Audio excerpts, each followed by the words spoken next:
Let us now move on to the third part of the second module.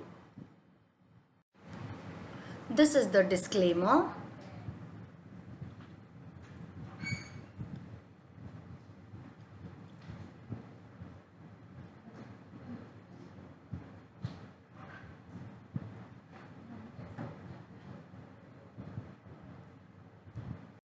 This video is being prepared for the Institute of Distance and Open Learning.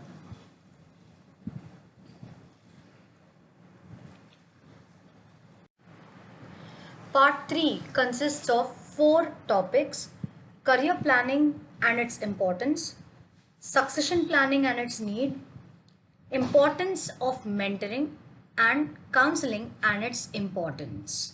So we will be covering these 4 topics in the subsequent video. What is career planning and development? Career planning is a process by which one sets career goals that gives the actual roadmap to achieve the career plan. Actually, career plan and career development. Planning is something, it's a process in which a person prepares or selects his career goals and the means to achieve them. Whereas career development is a continuous process of developing the career within the same organization or in another organization. So basically, career planning and career development are two different concepts. But career planning leads to career development.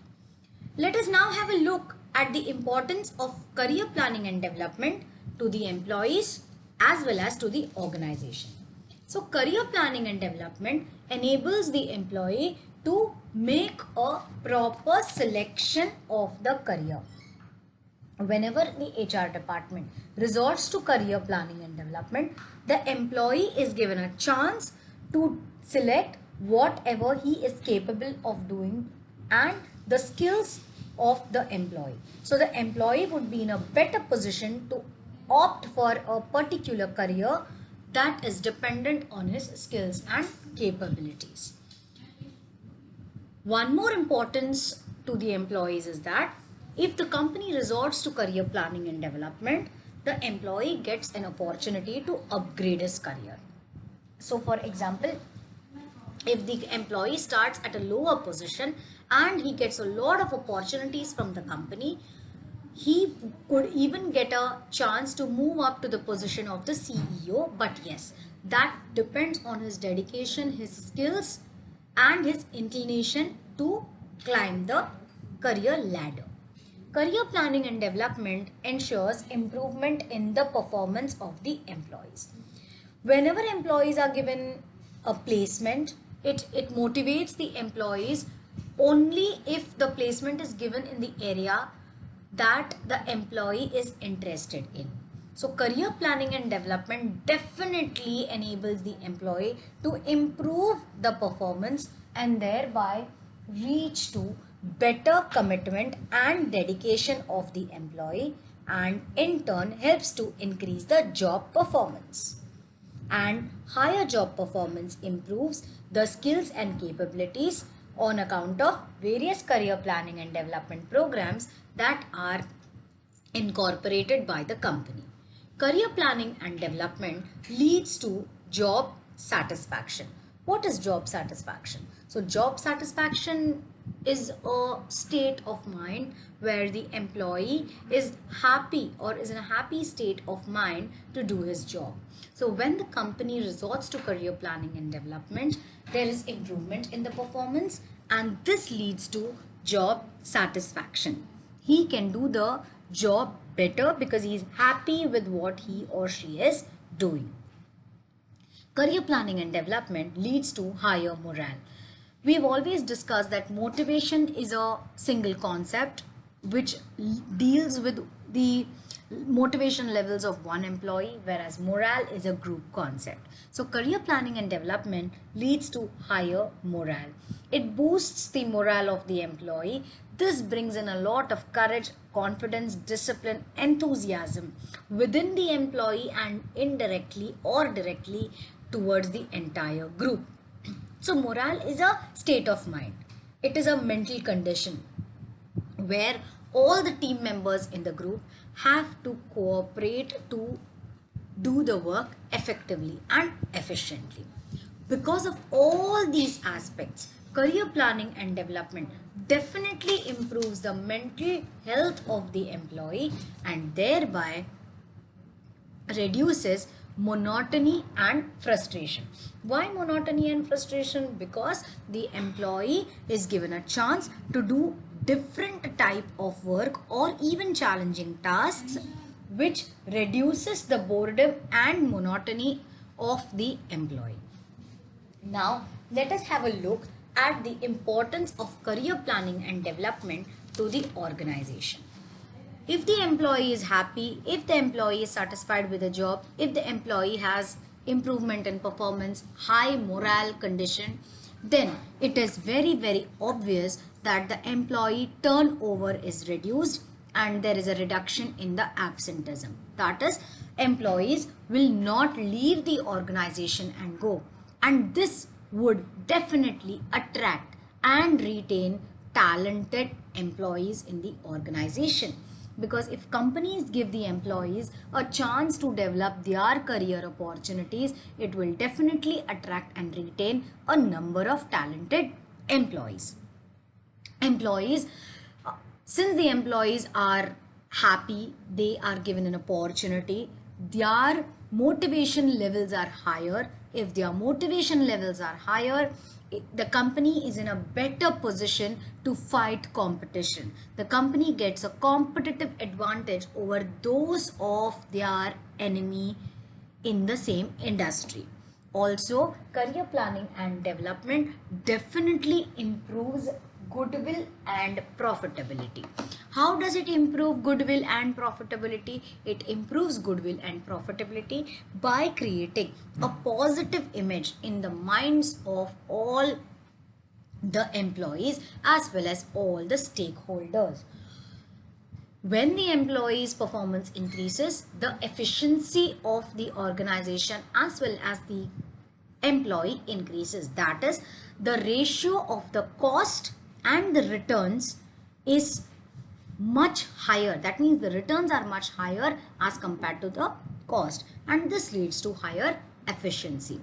When accurate career planning and development programs are conducted for the employees' grievances are also reduced, and employees are usually aware of the policies and practices of the company. So the management makes a lot of efforts to revise these policies from time to time, and this enables less number of grievances from the employees. So if you go to see, career planning and development is an important function of human resource management, and it has various importance to the employees as well as the organization.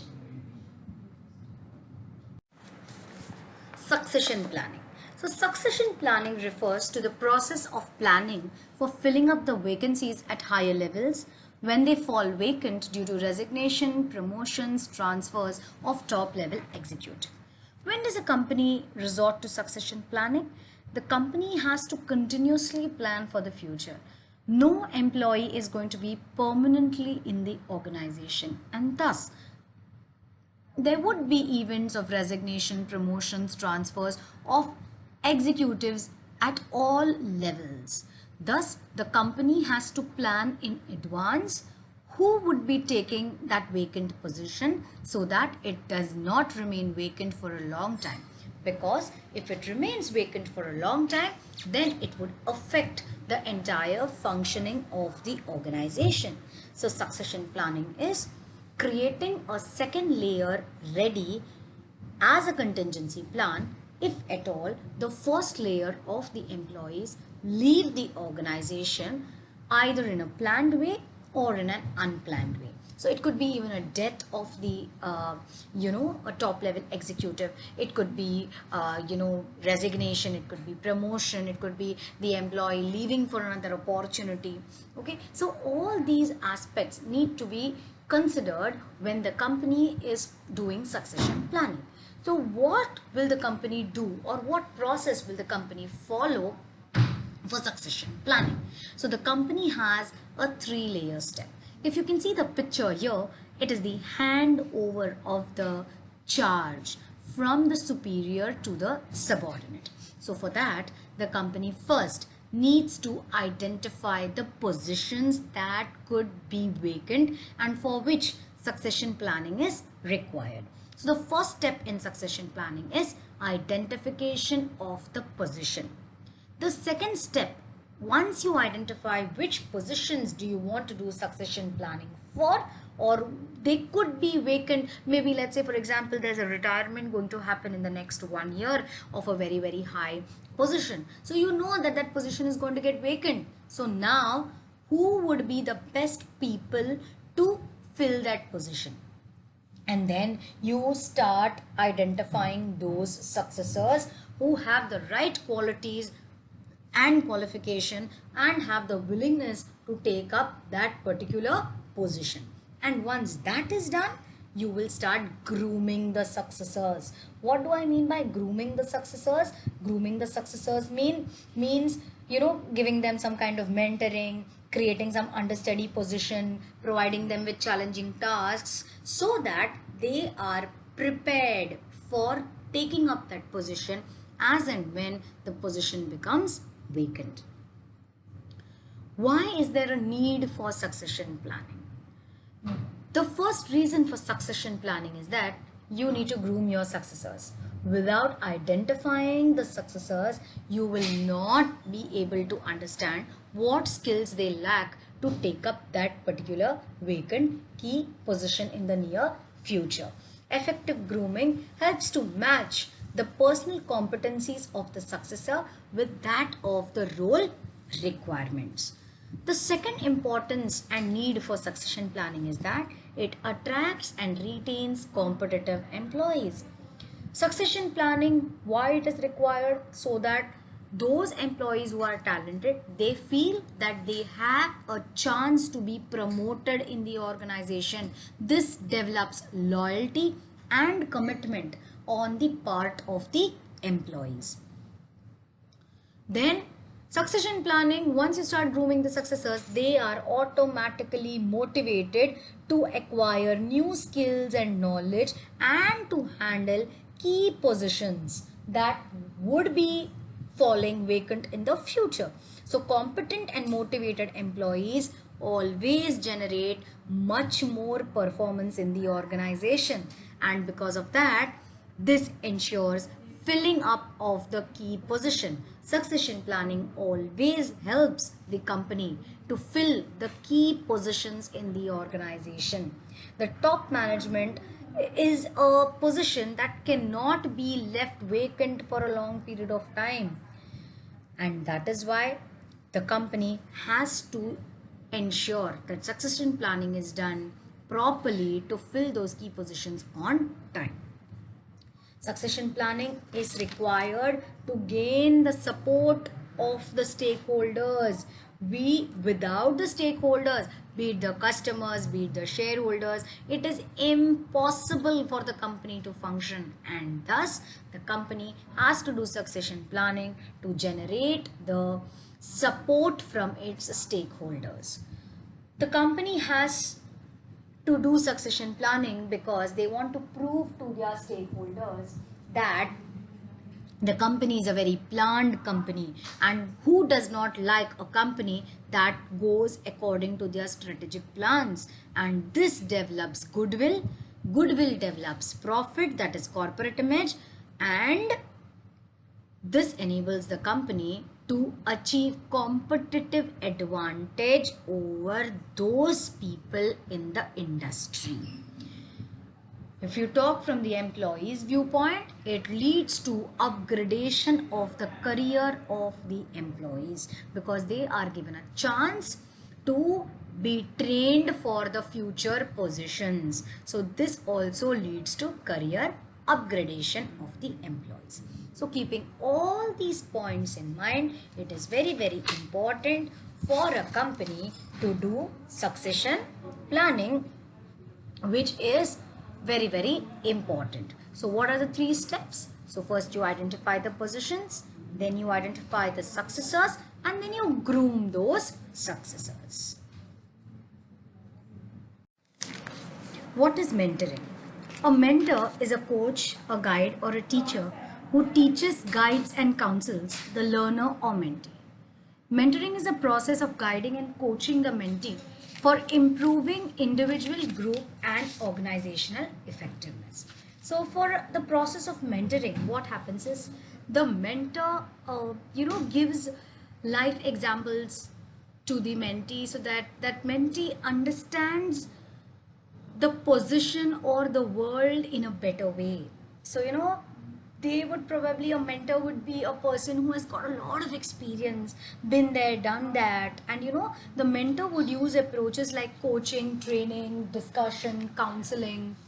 So basically, mentoring is a process through which the mentee's emotional well-being, career well-being is enhanced. Let us now go through the importance of mentoring.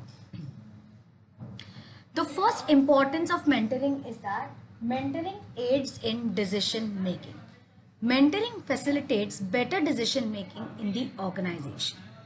The mentee can discuss important aspects of decision making with the mentor. The mentor may provide expertise to the mentee to take sound decisions. The sound decision making will enable the organization to achieve higher productivity and profitability. Mentoring helps in better communication. The mentee will gain a lot of confidence and support of the mentor and can easily communicate with higher authorities. It helps to enhance the communication skills that will be, given by the mentor. Since the higher authorities respect the mentor, they may easily accept the views and opinions of the mentee.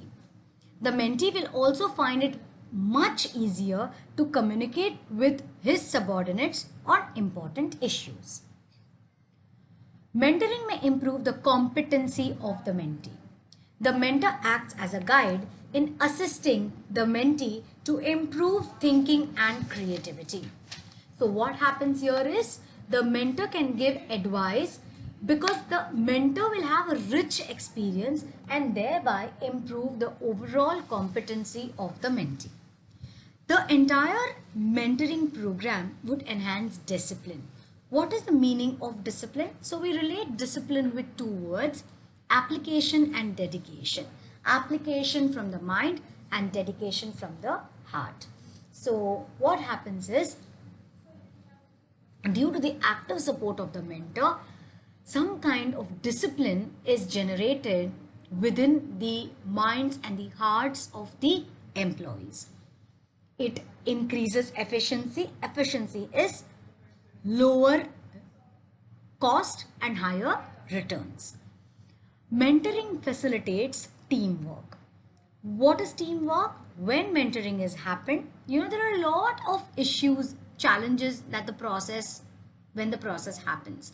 But the mentor meticulously teaches the mentee, to build relationships. And when the mentee is learning how to build relationships, this enhances teamwork in the organization. It generates goodwill, that is corporate image, in the minds of all the stakeholders because mentoring helps to increase performance. Definitely, because the goodwill is increased, because employees performing better, the company has a competitive advantage as the mentees will come up with innovative ideas. The wastage reduces, leads to higher productivity and optimum use of all the resources, that is man, machine, money and manpower. So man, machine, material and money. All these four resources are optimally used. Mentoring helps in achieving organizational objectives. And the organizational objectives could be increase in the market share, increase in the profits, improved customer satisfaction, brand image, brand loyalty. All these are the organizational objectives that are achieved throughout the mentoring process. So mentoring program is not only adopted in companies, but it is also adopted in educational institutions. Mentoring is a form of guiding and coaching. Today, a lot of employees undergo stress, professional issues, personal issues. So, all these issues could be monitored through a mentor. So, these are the advantages and important mentoring.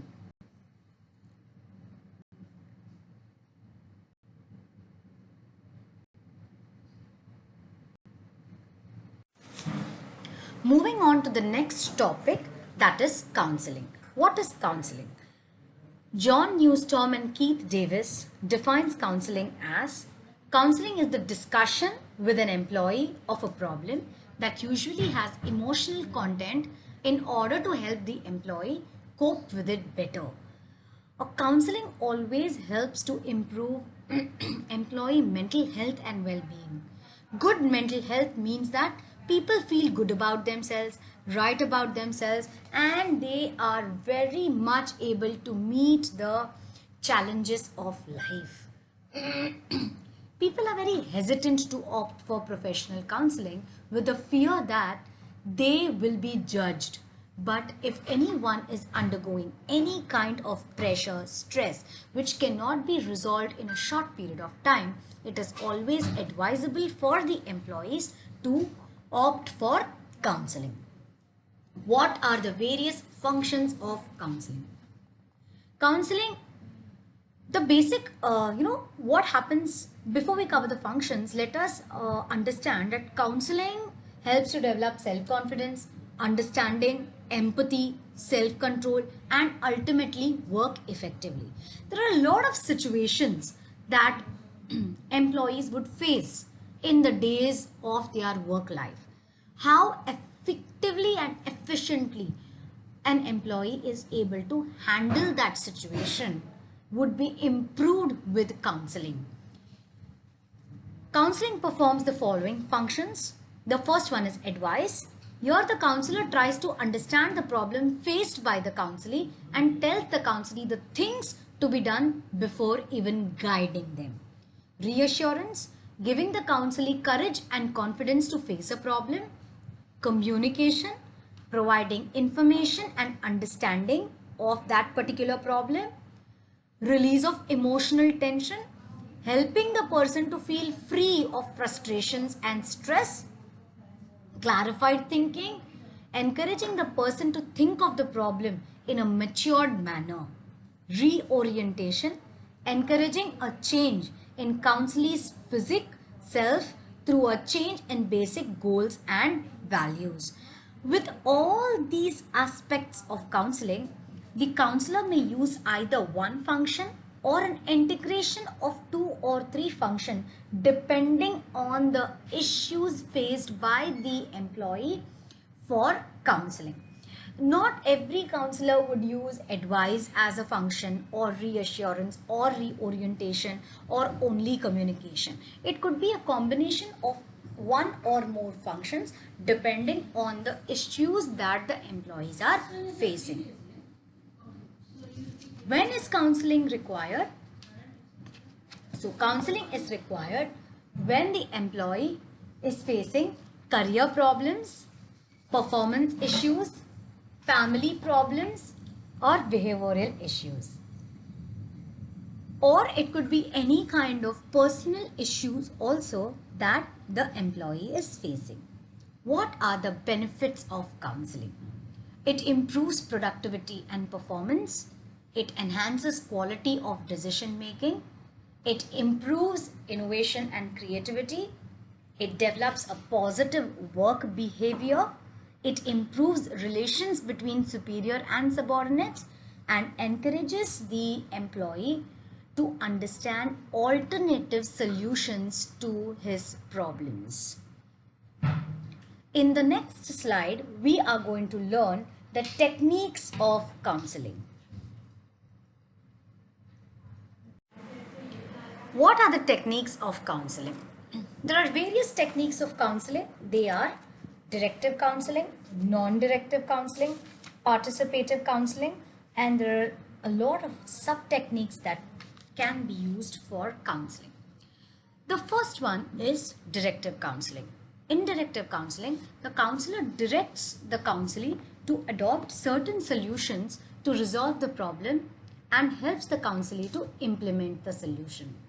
Counselor listens to the problem, makes efforts to understand the problem, finds out the cause and effect, comes up with a solution, directs and motivates the counselee, and undertakes follow-up.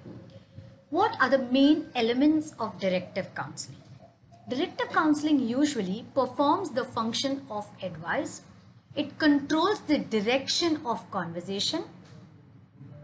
Responsibility for any kind of solution lies with the counselor.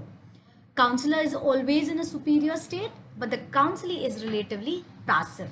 Emphasis is placed on solution rather than the emotions of the counselee.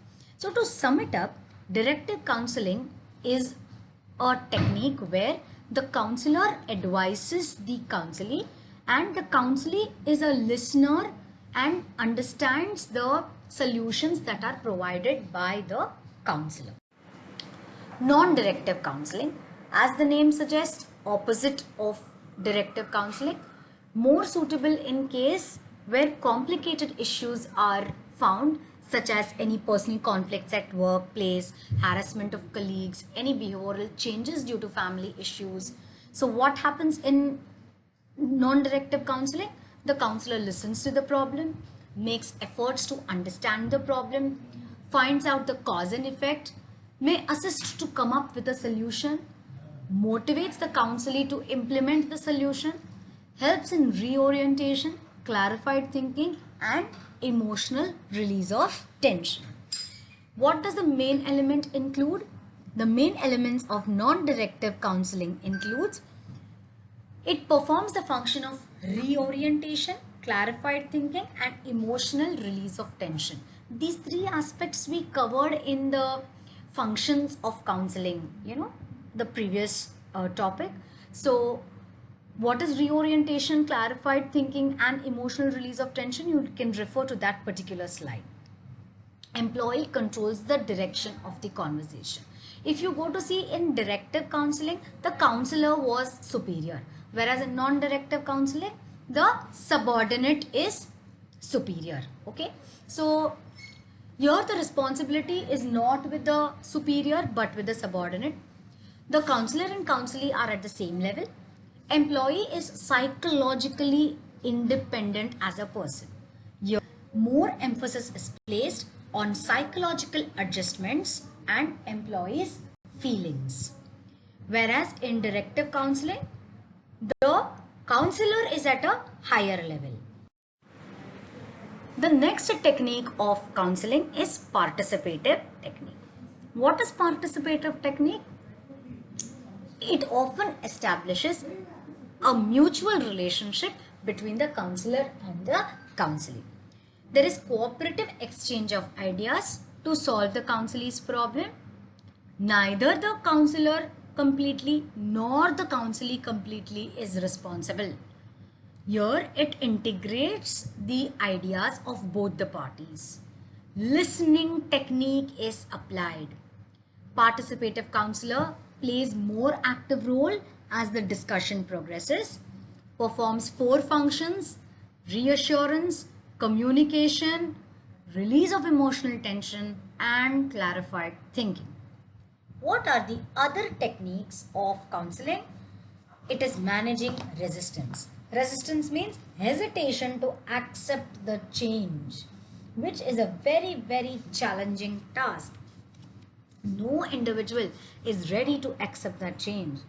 So how do you manage resistance? By using active listening skills, allowing to discuss fears, share or join, a support group, establishing collaborative relations. Next one is active listening. It said that even if you have somebody who can at least give a ear to your problem, it solves half the issues. Okay, so the counselor has to be an active listener to empathize with the counselee. Relaxation techniques, there's mental relaxation, muscular relaxation. You can do a lot of meditation, yoga. You could have a scenic beauty. Just close your eyes and imagine you will be hearing to soothing sounds of the birds. You will be somewhere in front of a beautiful beach, somewhere in front of a beautiful mountain. All these are mental relaxation techniques. And physical relaxation techniques include rolling of your neck slowly, relaxing your shoulders, your stomach, moving your foot a little. So all these are also useful for counseling. Next is improving counselee's perception. How can you improve counselee's perception? Often, what happens is they have certain preconceived notions which needs to be rectified. So the counselor slowly and steadily has to make effort to change the way in which the counselee is thinking. Next one is asking questions. Questions about feeling and physical reactions, such as, when do you start feeling this way? Tell me more about your feeling. What thoughts do you have before, during, after the situation? What was going through your mind? Why did you behave this way? What made you behave this way? These are a few questions that could be asked while counseling. Paraphrasing skills. What is paraphrasing? Paraphrasing involves rewording and creating a crux of the counselee's message. So you as a counselor have to be available and tell that, oh, if the counselee has spoken for about 2 hours, you have to paraphrase it and explain the crux to the counselee. And showing interest and attention. How can you show interest and attention? Be available, have a good body posture, have a good eye contact, and have appropriate facial expressions. Be available in the sense that, whenever the counselee approaches you, just reinforce to the counselee that you are there for that person. Okay, all these aspects are very important when the counselee is undergoing some kind of emotional trauma. With this, we have completed the entire second module. The second module, the third part, included concepts like career planning, succession planning, mentoring, and counseling.